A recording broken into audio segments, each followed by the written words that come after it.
Votre voisin pourrait avoir un donjon et vous ne le sauriez jamais. Cela semble improbable, mais cela arrive plus souvent que vous ne le pensez. Toutes les personnes sur cette liste ont été trouvées avec un donjon dans leur maison. Certains d'entre eux n'avaient aucune idée de sa présence, tandis que d'autres en étaient parfaitement conscients. Un YouTuber nommé Dempsey7 est ravi d'emménager dans son propre appartement en Angleterre. Le loyer était si scandaleusement bas qu'il a décidé de signer le bail sans vérifier l'endroit d'abord. C'est une décision qu'il regretterait bientôt. L'agencement de la maison est étrange et la chambre n'est guère plus qu'un lit de camp exigu. Mais c'est ce qui se trouve sous terre qui dérange le plus Dempsey. What's this? That's definitely a handle. Il ouvre la trappe et découvre un escalier de vieilles briques ternes menant à une série de pièces crasseuses. À un moment donné, sa lampe de poche tombe sur une découverte surprenante. C'est strange. Grate in the middle. Obviously a burial ground. Brick seat or bed. Sacrificial altar. Il s'avère que ce bâtiment est un monastère du 19e siècle converti et maintenant Dempsey7 soupçonne que des enterrements et des cérémonies sacrificielles ont eu lieu sous sa maison. Il continue à regarder autour de lui et découvre bientôt que la tanière souterraine s'étend jusqu'à l'appartement de son voisin également. À ce stade, Dempsey7 est suffisamment alarmé pour se retirer au-dessus du sol et ne jamais y retourner.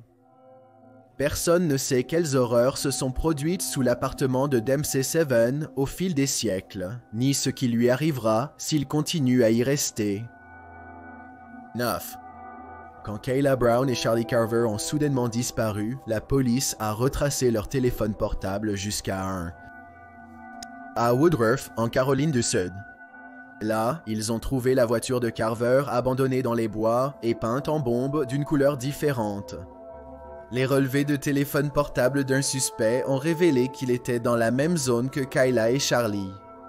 La police fouille le domicile du suspect sans rien trouver dans sa grange, mais en passant près d'un grand conteneur, ils entendent des cris en provenance de l'intérieur. This is bolt cutters. This is our best paramedic. Oh yeah. Okay, we're gonna get you out of there. Okay. Just hang loose for me. Anybody got? I need a handcuff key. Il trouve Kayla à l'intérieur du conteneur vide avec une énorme chaîne autour de son cou. Elle informe brièvement la police du sort de son petit ami Charlie. Todd Cohep shot Charlie Carver 3 times in the chest, wrapped him in a blue tarp, put him in the bucket of the tractor, locked me down here. Todd a été condamné à perpétuité. Il a avoué avoir ôté la vie à 7 autres personnes. Ouais. Pendant des mois, ce bâtiment a servi de bastion extrémiste après qu'ils ont envahi une petite ville en Irak.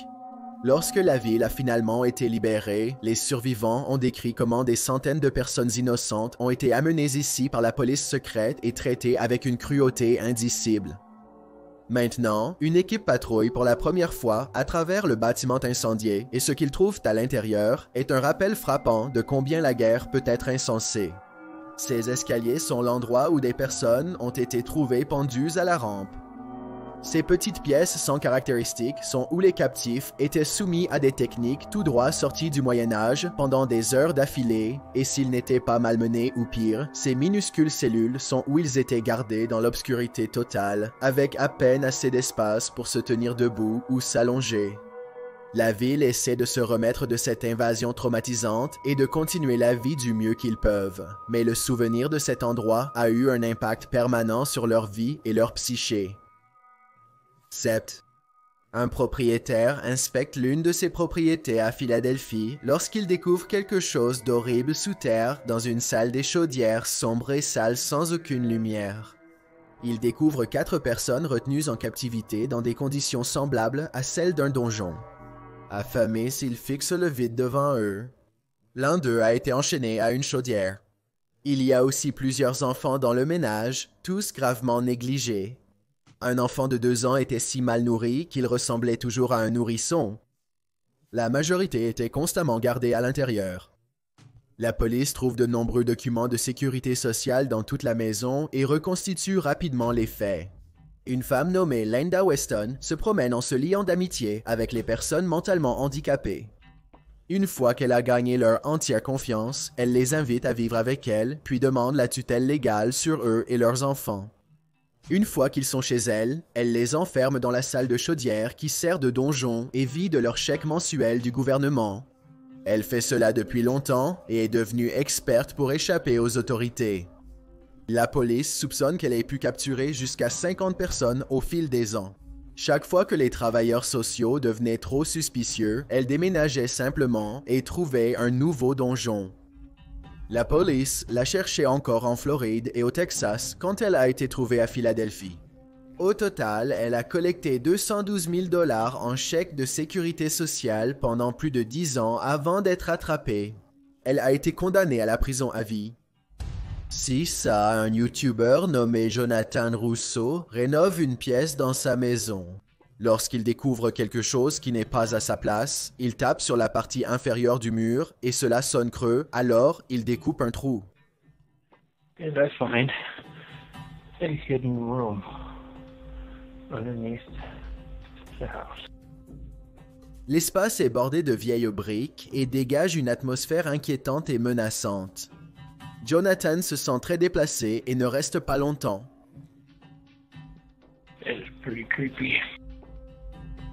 La pièce elle-même semble n'avoir aucun but structurel et semble être murée sans raison. Cela, combiné à la réticence de Jonathan à aller plus loin, soulève quelques questions.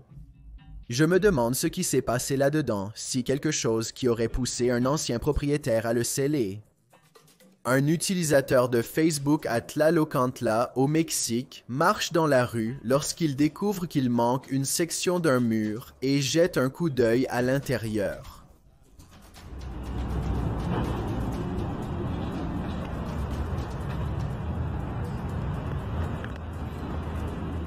La zone creuse semblable à un donjon est remplie de ce qui semble être des piles de cercueils.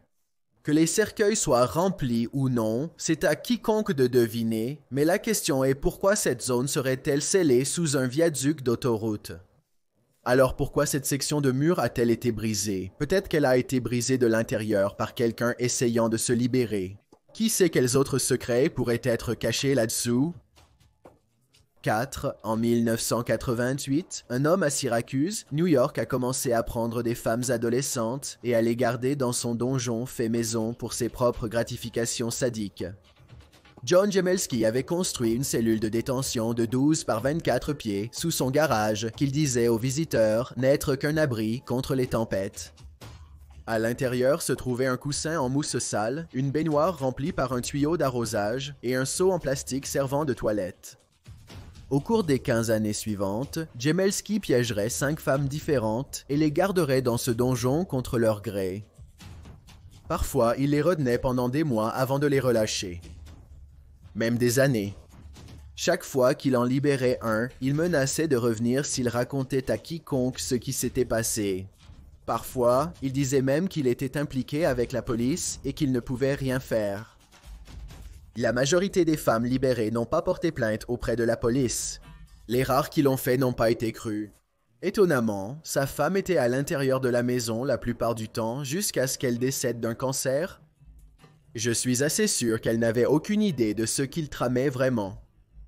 En 2003, Jemelski a emmené sa dernière captive hors du donjon dans un bar local pour chanter du karaoké.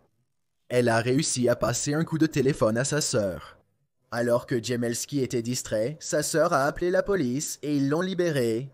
Jemelski a été condamné à 18 ans et sera éligible pour une libération conditionnelle en 2021. D'ici là, il aura 85 ans. 3.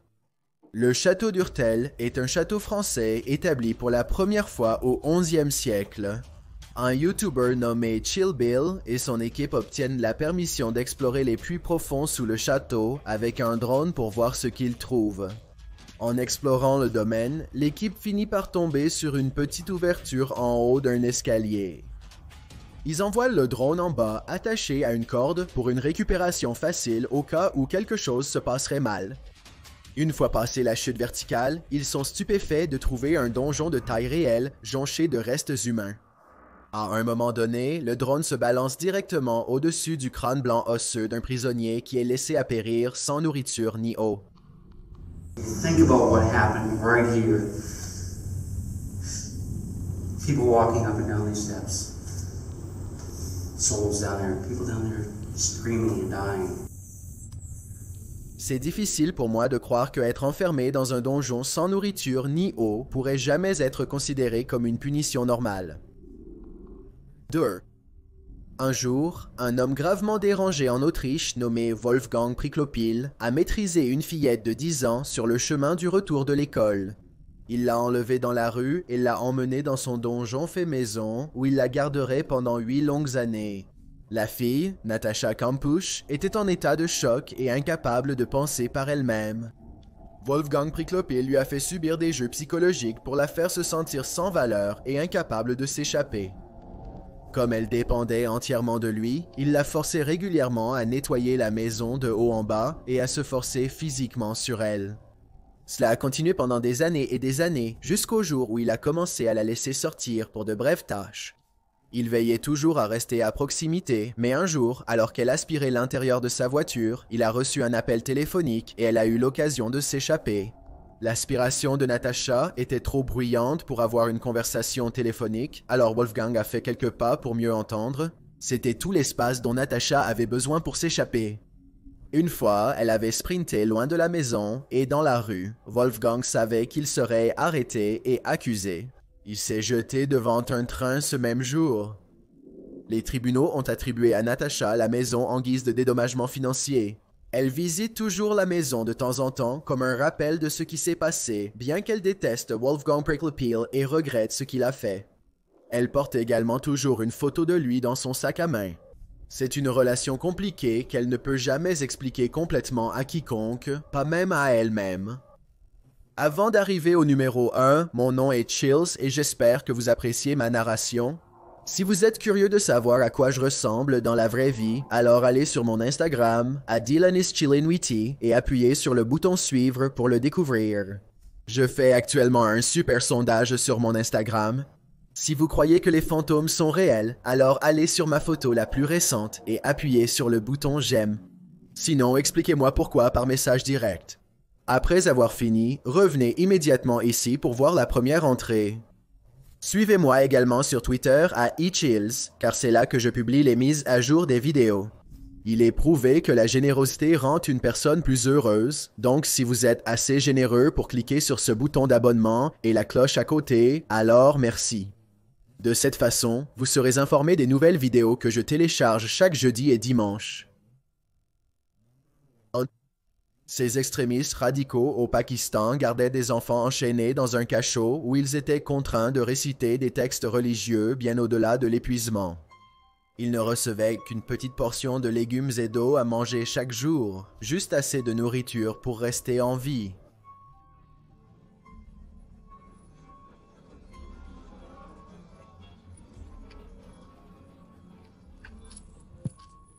Lorsque la police pakistanaise a secouru les enfants et les adolescents, elle a entendu des histoires de punitions extrêmes pour de simples méfaits. L'une des méthodes de punition administrées était une canne recouverte d'épices chaudes qui provoquait une sensation de brûlure insupportable à chaque coup de fouet. Pas moins de 54 personnes ont été secourues de la sombre cave par les autorités. Bien que cette forme extrême de lavage de cerveau religieux ne soit pas légale au Pakistan, ces cachots continuent d'être un problème prévalent dans certaines régions du pays. Tous ces youtubeurs prétendent avoir capturé quelque chose sur bande qui est effrayant, inattendu et parfois même possiblement pas de ce monde.